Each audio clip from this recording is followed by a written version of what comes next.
Chapter 17. A week passed and no news arrived of Mr. Rochester. 10 days and still he did not come. Mrs. Fairfax said she should not be surprised if he were to go straight from the Leas to London, and thence to the Continent, and not show his face again at Thornfield for a year to come. He had not unfrequently quitted it in a manner quite as abrupt and unexpected. When I heard this, I was beginning to feel a strange chill and failing at the heart. I was actually permitting myself to experience a sickening sense of disappointment, but rallying my wits and recollecting my principles, I at once called my sensations to order, and it was wonderful how I got over the temporary blunder. How I cleared up the mistake of supposing Mr. Rochester's movements in a matter in which I had any cause to take a vital interest. Not that I humbled myself by a slavish notion of inferiority. On the contrary, I just said, "You have nothing to do with the master of Thornfield, further than to receive the salary he gives you for teaching his protege, and to be grateful for such respect and kind treatment as, if you do your duty, you have a right to expect at his hands. Be sure that it is the only tie he seriously acknowledges between you and him, so don't make him the object of your fine feelings, your raptures, agonies, and so forth. He is not of your order. Keep to your caste, and be too self-respecting to lavish the love of a whole heart, soul, and strength, where such a gift is not wanted and would be despised." So this is like, I think we all have these conversations in our heads sometimes where it's like you have a crush on someone, but you know it will never be reciprocated. Now, this is slightly different because you guys probably have crushes on your peers, and Mr. Rochester's not her peer. Like, he is her boss, and so technically not allowed. I went on with my day's business tranquilly, but ever and anon vague suggestions kept wandering across my brain of reasons why I should quit Thornfield, and I kept involuntarily framing advertisements and pondering conjectures about new situations. These thoughts I did not think to check. They might germinate and bear fruit if they could, so she's even thinking of leaving Thornfield because of the pain of unrequited love. Mr. Rochester had been absent upwards of a fortnight, 2 weeks, when the post brought Mrs. Fairfax a letter. "It is from the master," said she, and she looked at the direction. "Now I suppose we shall know whether we are to expect his return or not." And while she broke the seal and perused the document, I went on taking my coffee. We were at breakfast. It was hot, and I attributed to that circumstance a fiery glow which suddenly rose to my face. Why my hand shook and why I involuntarily spilt half the contents of my cup into my saucer, I did not choose to consider. "Well, I sometimes think we are too quiet, but we run a chance of being busy enough now, for a little while at least," said Mrs. Fairfax, still holding the note before her spectacles. Ere I permitted myself to request an explanation, I tied the string of Adele's pinafore, which happened to be loose. Having helped her also to another bun and refilled her mug with milk, I said nonchalantly, "Mr. Rochester is not likely to return soon, I suppose?" So she's like trying to get information without appearing too curious. "Indeed he is. In 3 days, he says. That will be next Thursday, and not alone either. I don't know how many of the fine people at the Leas are coming with him. He sends directions for all the best bedrooms to be prepared, and the library and drawing rooms are to be cleared out. I'm to get more kitchen hands from the George Inn at Millcote, and from wherever else I can, and the ladies will bring their maids, and the gentlemen their valets, and so we shall have a full house of it." And Mrs. Fairfax swallowed her breakfast and hastened away to commence operations. In the 3 days were, as she had foretold, busy enough. I had thought all the rooms at Thornfield beautifully clean and well arranged, but it appears I was mistaken. 3 women were got to help, and such scrubbing, such brushing, such washing of paint and beating of carpets, such taking down and putting up of pictures, such polishing of mirrors and lustres, such lighting of fires in bedrooms, such airing of sheets and feather beds on hearths I never beheld, either before or since. Adele ran quite wild in the midst of it. The preparations for company and the prospect of their arrival seemed to throw her into ecstasies. She would have Sophie look over all her toilettes, as she called her frocks, to refurbish up any that were passés, like not cool anymore, and to air and arrange the new. For herself, she did nothing but caper about the front chambers, jump on and off the bedsteads, and lie on the mattresses and piled up bolsters and pillows before the enormous fires roaring in the chimneys. From school duty she was exonerated. Mrs. Fairfax had pressed me into her service, and I was all day in the storeroom, helping, or hindering, her and the cook, learning to make custards and cheesecakes and French pastry, to truss game and garnish dessert dishes. So basically, school's called off so they can all help get ready. The party were expected to arrive on Thursday afternoon in time for dinner at 6. During the intervening period, I had no time to nurse chimeras. And I believed I was as active and gay as anybody, Adele excepted. Still, now and then, I received a damping to check my cheerfulness, and was, in spite of myself, thrown back on the region of doubts and portents and dark conjectures. This was when I chanced to see the third-story staircase door, which of late had always been kept locked, open slowly and give passage to the form of Grace Poole in prim cap, white apron, and handkerchief. When I watched her glide along the gallery, her quiet tread muffled in a list slipper, when I saw her look into the bustling, topsy-turvy bedrooms, just say a word, perhaps, to the charwoman about the proper way to polish a grate or clean a marble mantelpiece, or take stains from papered walls, and then pass on. She would thus descend to the kitchen once a day, eat her dinner, smoke a moderate pipe on the hearth, and go back, carrying her pot of porter with her, for her private solace, in her own gloomy upper haunt. So she's kind of masculine qualities, which is kind of interesting, because in this time, women did not smoke pipes or cigars. I think they smoked cigarettes occasionally, but it was not often. It was mostly men who smoked. And then women also did not tend to drink beer. They would drink cordials or something else. So she has manly characteristics for this time period, which we might not notice today. Only 1 hour in the 24 did she pass with her fellow servants below. All the rest of her time was spent in some low-ceiled, oaken chamber of the second story. There she sat and sewed, and probably laughed drearily to herself, as companionless as a prisoner in his dungeon. The strangest thing of all was that not a soul in the house, except me, noticed her habits or seemed to marvel at them. No one discussed her position or employment. No one pitied her solitude or isolation. I once, indeed, overheard part of a dialogue between Leah and one of the charwomen, of which Grace formed the subject. Leah had been saying something I had not caught, and the charwoman remarked, "She gets good wages, I guess." "Yes," said Leah. "I wish I had as good. Not that mine are to complain of. There's no stinginess at Thornfield. But they're not 1/5 of the sum Mrs. Poole receives. And she is laying by. She goes every quarter to the bank at Millcote. I should not wonder but she has saved enough to keep her independent if she'd like to leave. But I suppose she's got used to the place. And then she's not yet 40, and strong and able for anything. It is too soon for her to give up business." "She's a good hand, I dare say," said the charwoman. "Ah, she understands what she has to do. Nobody better," rejoined Leah significantly. "And it is not everyone could fill her shoes, not for all the money she gets." "That it is not," was the reply. "I wonder where the master—" The charwoman was going on, but here Leah turned and perceived me, and she instantly gave her companion a nudge. "Doesn't she know?" I heard the woman whisper. Leah shook her head, and the conversation was, of course, dropped. All I had gathered from it amounted to this, that there was a mystery at Thornfield, and that from participation in that mystery I was purposely excluded. So she knows there's some kind of secret, which is kind of cool. Well, I think it's cool. Thursday came. All work had been completed the previous evening.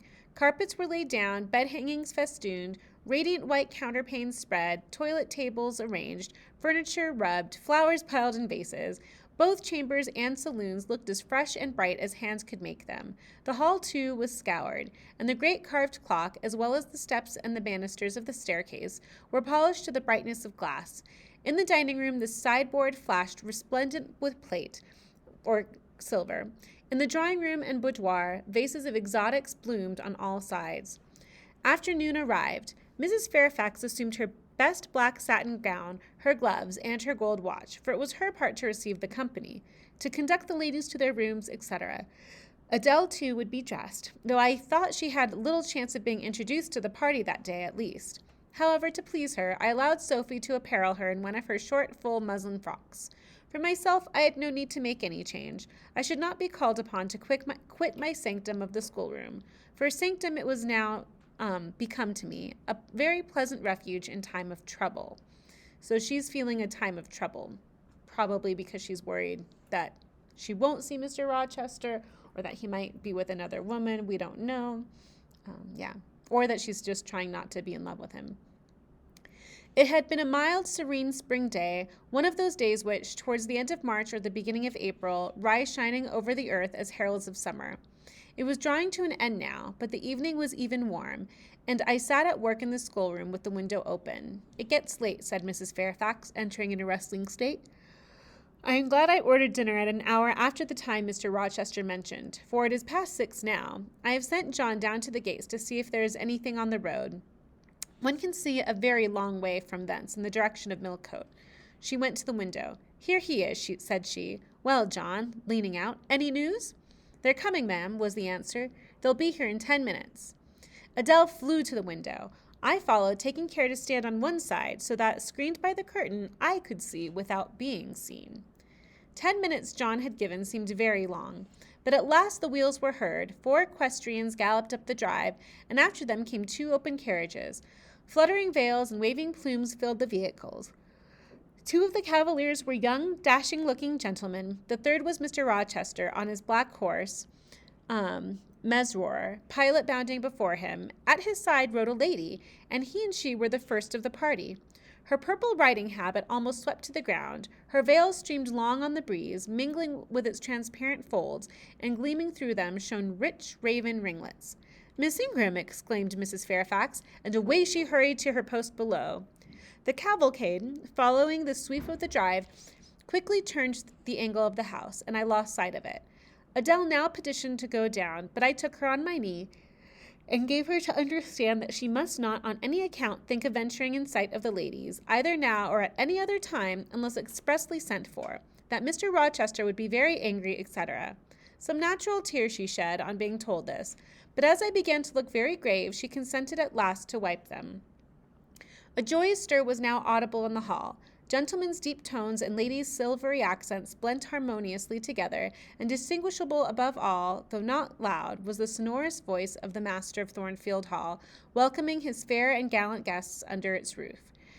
Then light steps ascended the stairs, and there was a tripping through the gallery, and soft, cheerful laughs, and opening and closing of doors, and for a time a hush. And then Adele is saying, "They are changing," said Adele, who listened attentively and had followed every movement, and she sighed. "At Mamma's, when there would be a lot of people, I would follow them everywhere in the drawing-room and to their rooms. I would often watch the maids dress the ladies and arrange their hair, and it was so much fun. That's how one learns." "Don't you feel hungry, Adele?" "Yes, of course. It's been 5 or 6 hours since we've eaten." "Well, now, while the ladies are in the rooms, I will venture down and get you something to eat." And issuing from my asylum with precaution, I sought a back stairs which conducted directly to the kitchen. All in that region was fire and commotion. The soup and fish were in the last stage of projection, and the cook hung over her crucibles in a frame of mind and body threatening spontaneous combustion. In the servants' hall, 2 coachmen and 3 gentlemen stood or sat round the fire. The Abigails, I suppose, were upstairs with their mistresses. The new servants that had been hired from Millcote were bustling about everywhere. Threading this chaos, I at last reached the larder, where I took possession of a cold chicken, a roll of bread, some tarts, a plate or 2, and a knife and fork. With this booty, I made a hasty retreat. I had regained the gallery, and was just shutting the back door behind me, when an accelerated hum warned me that the ladies were about to issue from their chambers. I could not proceed to the schoolroom without passing some of their doors, and running the risk of being surprised with my cargo of victuallage, so I stood still at this end, which, being windowless, was dark, quite dark now, for the sun was set and twilight gathering. Presently the chambers gave up their fair tenants one after another. Each came out gaily and airily, with dress that gleamed lustrous through the dusk. For a moment they stood grouped together, and at the other extremity of the gallery, conversing in a key of sweet subdued vivacity. They then descended the staircase almost as noiselessly as a bright mist rolls down the hill. Their collective appearance had left on me an impression of high-born elegance, such as I had never before received. I found Adele peeping through the schoolroom door, which she held ajar. "What beautiful ladies!" she cried in English. "Oh, I wish I might go after them. Do you think Mr. Rochester will send for us, by the by, after dinner?" "No, indeed I don't. Mr. Rochester has something else to think about. Never mind the ladies tonight. Perhaps you will see him tomorrow. Here's your dinner." She really was hungry, so the chicken and tarts served to divert her attention for a time. It was well I secured this forage, for both she and I and Sophie to whom I conveyed a share of our repast, would have run a chance of getting no dinner at all. Everyone downstairs was too much engaged to think of us. The dessert was not carried out till after 9, and at 10, footmen were still running to and fro with trays and coffee cups. I allowed Adele to sit up much later than usual, for she declared she could not possibly go to sleep while the doors kept on opening and shutting below, and people bustling about. Besides, she added, a message might possibly come from Mr. Rochester when she was undressed. And what a shame that would be. I told her stories as long as she would listen to them, and then for a change I took her out to the gallery. The hall lamp was now lit, and it amused her to look over the balustrade and watch the servants passing backwards and forwards.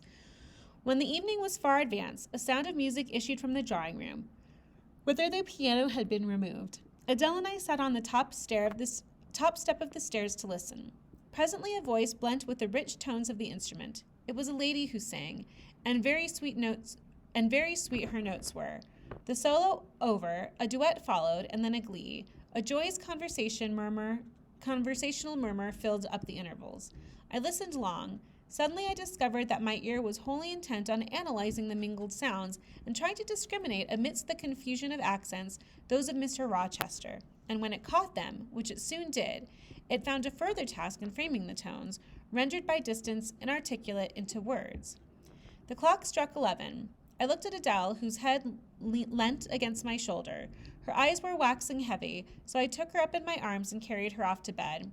It was near 1 before the gentlemen and ladies sought their chambers. The next day was as fine as its predecessor. It was devoted by the party to an excursion to some site in the neighborhood. They set out early in the forenoon, some on horseback, the rest in carriages. I witnessed both the departure and the return. Miss Ingram, as before, was the only lady equestrian, and, as before, Mr. Rochester galloped at her side. The two rode a little apart from the rest. I pointed out the circumstance to Mrs. Fairfax, who was standing at the window with me. You said it was not likely they should think of being married, said I, but you see Mr. Rochester evidently prefers her to any of the other ladies. Yes, I dare say. No doubt he admires her. And she him, I added. Look at how she leans her head towards him, as if she were conversing confidentially. I wish I could see her face. I have never had a glimpse of it yet. You will see her this evening, answered Mrs. Fairfax. I happened to remark to Mr. Rochester how much Adele wished to be introduced to the ladies, and he said, oh, let her come into the drawing-room after dinner, and request Miss Eyre to accompany her. Yes, he said that from mere politeness. I need not go, I am sure, I answered. Well, I observed to him that, as you are unused to company, I did not think you would like appearing before so gay a party, all strangers, and he replied in his quick way, nonsense. If she objects, tell her it is my particular wish, and if she resists, say I shall come and fetch her in case of contumacy. Isn't that interesting? He's going to go get her if she doesn't come down. Kind of flirtatious, right? Maybe? Okay. I might like Mr. Rochester more than you guys. It's okay. I will not give him that trouble, I answered. I will go, if no better may be, but I don't like it. Shall you be there, Mrs. Fairfax? No, I pleaded off, and he admitted my plea. See? He likes Jane more than Miss Fairfax, maybe. I'll tell you how to manage so as to avoid the embarrassment of making a formal entrance, which is the most disagreeable part of the business. You must go into the drawing room while it is empty, before the ladies leave the dinner table. Choose your seat in any quiet nook you like. You need not stay long after the gentlemen come in, unless you please. Just let Mr. Rochester see you are there, and then slip away. Nobody will notice you. Will these people remain long, do you think? Perhaps 2 or 3 weeks, certainly not more. After the Easter recess, Sir George Lynn, who was lately elected member for Millcote, will have to go up to town to take his seat. I dare say Mr. Rochester will accompany him. It surprises me that he has already made so protracted a stay at Thornfield. Which means, like, she's surprised he's stayed at Thornfield so often and so long. It was some trepidation that I perceived the hour approach when I was to repair to my charge in the drawing room. Adele had been in a state of ecstasy all day after hearing which she was to be presented to the ladies in the evening, and it was not till Sophie commenced the operation of dressing her that she sobered down.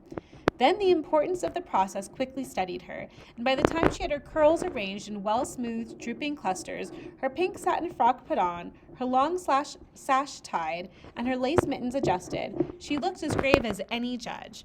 No need to warn her not to disarrange her attire. When she was dressed, she sat demurely down in her little chair, taking care previously to lift up the satin skirt for fear she should crease it, and assured me that she would not stir thence till I was ready. This I quickly was. My best dress, the silver gray one purchased for Miss Temple's wedding and never worn since, was soon put on. My hair was smoothed, my sole ornament, the pearl brooch, stood soon assumed. We descended. Fortunately, there was another entrance to the drawing room than that through the saloon where they were all seated at dinner. We found the apartment vacant, a large fire burning silently on the marble hearth, and wax candles shining in bright solitude amid the exquisite flowers with which the tables were adorned. The crimson curtain hung before the arch. Slight as was the separation this drapery formed from the party in the adjoining saloon, they spoke in so low a key that nothing of their conversation could be distinguished beyond a soothing murmur. Adele, who appeared to be still under the influence of a most solemnizing impression, sat down without a word on the footstool I pointed out to her. I retired to a window seat, and taking a book from the table near, endeavored to read. Adele brought her stool to my feet. Ere long she touched my knee. "What is it, Adele?" May I just take one of those magnificent flowers, just to add the finishing touch to my outfit?" "You think too much of your toilette, Adele, but you may have a flower." And I took a rose from the vase and fastened it to her sash. She sighed a sigh of ineffable satisfaction, as if her cup of happiness were now full. I turned my face away to conceal a smile I could not suppress. There was something ludicrous as well as painful in the little Parisienne's earnest and innate devotion to matters of dress. A soft sound of rising now became audible. The curtain was swept back from the arch, through it appeared the dining room, with its lit luster pouring down light on the silver and glass of a magnificent dessert service, covering a long table. A band of ladies stood in the opening. They entered, and the curtain fell behind them. There were but 8, yet somehow, as they flocked in, they gave the impression of a much larger number. Some of them were very tall, many were dressed in white, and all had a sweeping amplitude of array that seemed to magnify their persons as a mist magnifies the moon. I rose and curtsied to them. 1 or 2 bent their heads in return. The others only stared at me. They dispersed about the room, reminding me, by the lightness and buoyancy of their movements, of a flock of white plumy birds. Some of them threw themselves in half-reclining positions on the sofas and ottomans. Some bent over the tables and examined the flowers and books. The rest gathered in a group round the fire and talked in a low but clear tone which seemed habitual to them. I knew their names afterwards, and may as well mention them now. So after dinner, the men and women would separate. Men would smoke in the dining room, so they would just stay seated, and the women would go elsewhere because they weren't supposed to smoke. First, there was Miss Eshton and 2 of her daughters. She had evidently been a handsome woman and was well preserved still. I like how she talks about older women being preserved. Of her daughters, the eldest, Amy, was rather little, naive and childlike in face and manner, and piquant in form. Her white muslin dress and blue sash became her well. The second, Louisa, was taller and more elegant in figure, with a very pretty face, of that order the French term mignon chiffon. Both sisters were fair as lilies, like a beautiful goddess. That's what it means. Lady Lynn was a large and stout personage of about 40, very erect and very haughty-looking, richly dressed in a satin robe of changeful sheen. Her dark hair shone glossily under the shade of an azure plume and within the circlet of a band of gems. Mrs. Colonel Dent was less showy, but, I thought, more ladylike. She had a slight figure, a pale, gentle face, and fair hair. Her black satin dress, her scarf of rich foreign lace, and her pearl ornaments pleased me better than the rainbow radiance of the title dame. But the 3 most distinguished, partly perhaps because the tallest figures of the band were the Dowager Lady Ingram and her daughters, Blanche and Mary. They were all 3 of the loftiest stature of women. The Dowager might be between 40 and 50. Her shape was still fine, her hair, by candlelight at least, still black. Her teeth, too, were still apparently perfect. Most people would have termed her a splendid woman of her age, and so she was, no doubt, physically speaking, but then there was an expression of almost insupportable haughtiness in her bearing and countenance. She had Roman features and a double chin disappearing into a throat like a pillar. These features appeared to me not only inflated and darkened, but even furrowed with pride, and the chin was sustained by the same principle, in a position of almost preternatural erectness. She had likewise a fierce and hard eye. It reminded me of Mrs. Reed's. She mouthed her words in speaking. Her voice was deep, its inflections very pompous, very dogmatical, very intolerable, in short. A crimson velvet robe and a shawl turban of some gold-wrought Indian fabric invested her, I suppose she thought, with a truly imperial dignity. Blanche and Mary were of equal stature, straight and tall as poplars. Mary was too slim for her height, but Blanche was molded like a Diane. I regarded her, of course, with special interest. First, I wished to see whether her appearance accorded with Mrs. Fairfax's description. Secondly, whether it at all resembled the fancy miniature I had painted of her. And thirdly, it will out, whether it were such as I should fancy likely to suit Mr. Rochester's taste. As far as person went, she answered point for point, both to my picture and Mrs. Fairfax's description. The noble bust, the sloping shoulders, the graceful neck, the dark eyes, and the black ringlets were all there. But her face was like her mother's, a youthful, unfurrowed likeness, the same low brow, the same high features, the same pride. It was not, however, so saturnine a pride. She laughed continually. Her laugh was satirical, and so was the habitual expression of her arched and haughty lip. Genius is said to be self-conscious. I cannot tell whether Miss Ingram was a genius, but she was self-conscious, remarkably self-conscious indeed. She entered into a discourse on botany with the gentle Mrs. Dent.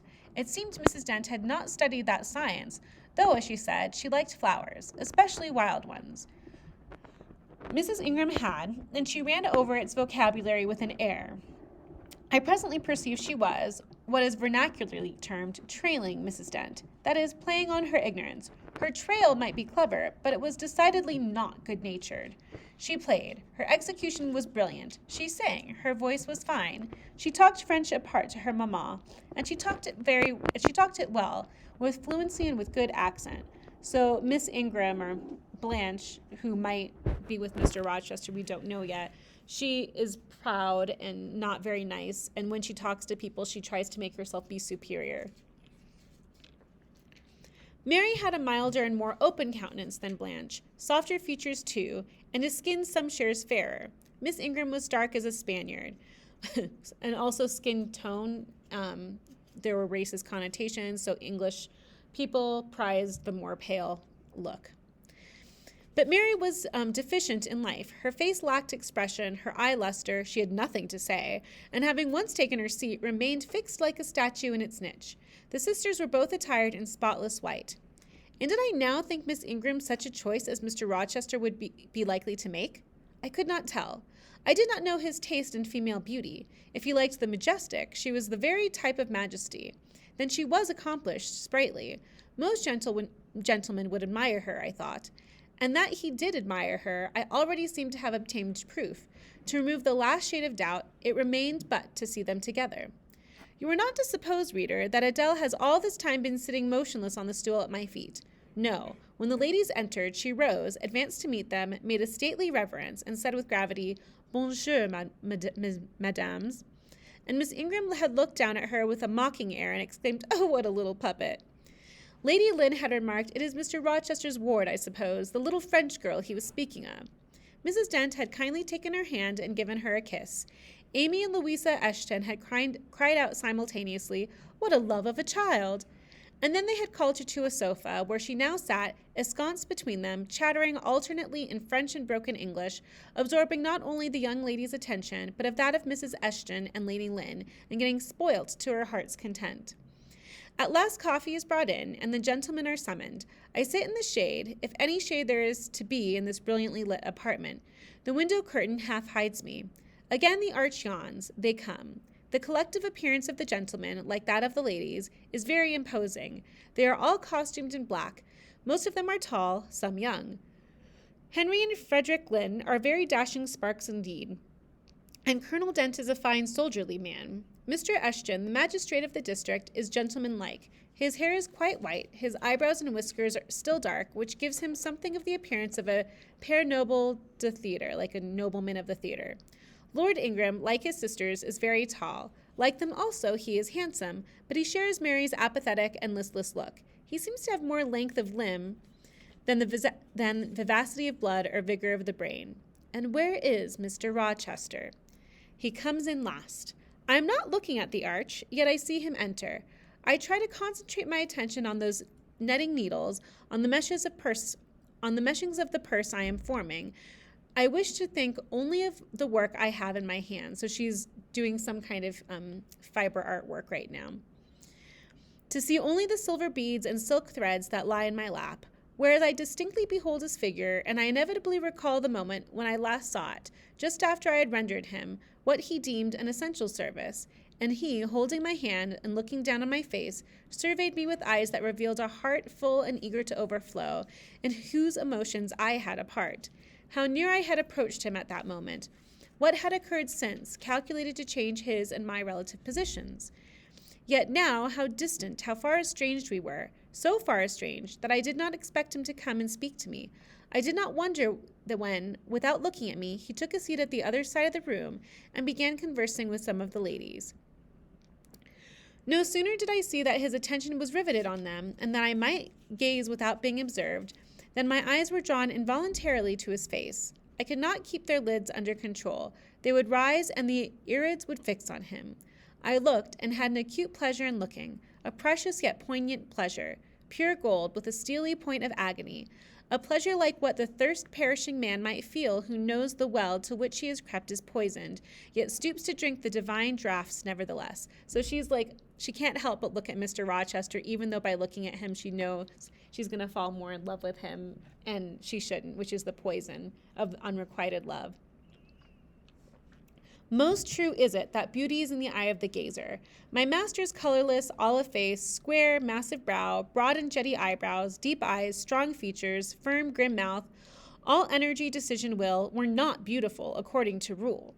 But they were more than beautiful to me. They were full of an interest, an influence that quite mastered me, that took my feelings from my own power and fettered them in his. I had not intended to love him. The reader knows I had wrought hard to extirpate from my soul the germs of love that there detected. And now at the first renewed view of him, they spontaneously arrived, green and strong. He made me love him without looking at me. Oh my gosh, that's so beautiful. It's breaking my heart. Okay.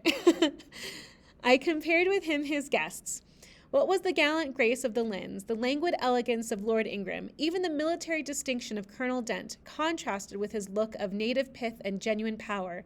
I had no sympathy in their appearance, their expression, yet I could imagine that most observers would call them attractive, handsome, imposing, while they would pronounce Mr. Rochester at once harsh-featured and melancholy-looking. I saw them smile, laugh. It was nothing. The light of the candles had as much soul in it as their smile, the tinkle of the bell as much significance as their laugh. I saw Mr. Rochester smile. His stern features softened. His eyes grew both brilliant and gentle, its rays both searching and sweet. He was talking at the moment to Louisa and Amy Eshton. I wondered to see them receive with calm that look which seemed to me so penetrating. I expected their eyes to fall, their color to rise under it. Yet I was glad when I found they were in no sense moved. He is not to them what he is to me, I thought. He is not of their kind. I believe he is of mine. I am sure he is. I feel akin to him. I understand the language of his countenance and movements. Though rank and wealth sever us widely, I have something in my brain and heart, in my blood and nerves, that assimilates me mentally to him. Did I say a few days since that I had nothing to do with him but receive his salary at his hands? Did I forbid myself to think of him in any other light than as a paymaster? Blasphemy against nature. Every good, true, vigorous feeling I have gathers impulsively round him. I know I must conceal my sentiments. I must smother hope. I must remember that he cannot care much for me. For when I say that I am of his kind, I do not mean that I have his force to influence and his spell to attract.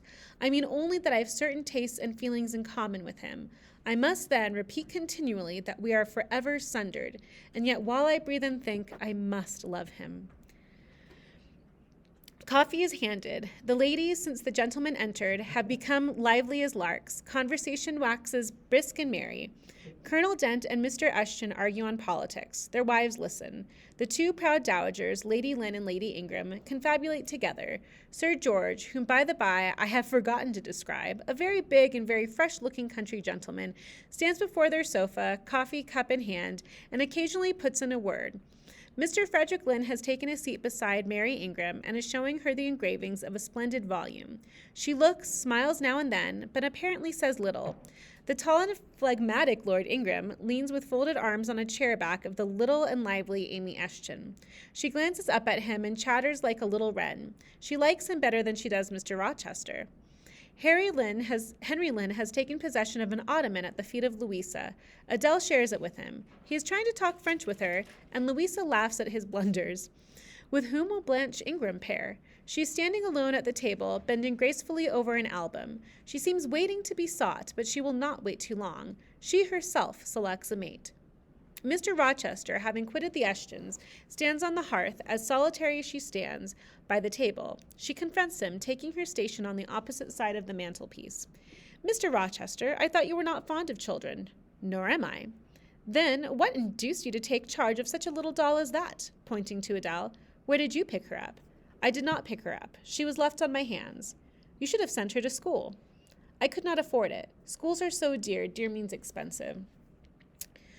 "Why, I suppose you have a governess for her. I saw a person with her just now. Is she gone?" "Oh, no. There she is still, behind the window curtain. You pay her, of course." "I should think it quite as expensive. More so, for you have them both to keep in addition." I feared, or should I say hoped, the allusion to me would make Mr. Rochester glance my way, and I involuntarily shrank farther back into the shade, but he never turned his eye. "I have not considered the subject," said he indifferently, looking straight before him. "No, you men never do consider economy and common sense. You should hear Mamma on the chapter of governesses. Mary and I have had, I should think, a dozen at least in our day, half of them detestable and the rest ridiculous, and all incubi. Were they not, Mamma?" So she's insulting governesses right now. "Did you speak, my own?" The young lady, thus claimed as the dowager's special property, reiterated her question with an explanation. "My dearest, don't mention governesses. The word makes me nervous. I have suffered a martyrdom from their incompetency and caprice. I thank heaven I have now done with them." Mrs. Dent here bent over the pious lady and whispered something in her ear. I suppose, from the answer elicited, it was a reminder that one of the anathematized race was present. "Tant Piss," said her ladyship. "I hope it may do her good." So instead of being ashamed of insulting Jane in front of her, she's like, I hope it does her good that she hears how terrible governesses are. Such a gem of a woman. Then in a lower tone, but still loud enough for me to hear, "I noticed her. I am a judge of physiognomy, and in hers I see all the faults of her class." "What are they, madame?" inquired Mr. Rochester aloud. "I will tell you in your private ear," replied she, wagging her turban 3 times with portentous significancy. "But my curiosity will be past its appetite. It craves food now. Ask Blanche. She is nearer you than I." "Oh, don't refer him to me, Mamma. I have just one word to say of the whole tribe. They are a nuisance. Not that I ever suffered much from them. I took care to turn the tables. What tricks Theodore and I used to play on our Miss Wilsons and Mrs. Greys and Madame Jauberts. Mary was always too sleepy to join in a plot with spirit. The best fun was with Madame Jaubert. Miss Wilson was a poor sickly thing. Lachrymose and low-spirited, not worth the trouble of vanquishing, in short. But Mrs. Grey was coarse and insensible. No blow took effect on her. But poor Madame Jaubert! I see in her yet her raging passions, when we had driven her to extremities, spilt our tea, crumbled our bread and butter, tossed our books up to the ceiling, and played a Cariavali with the ruler and desk, the fender and fire irons. Theodore, do you remember those merry days? So she's taking delight in what she used to do to torture her governess.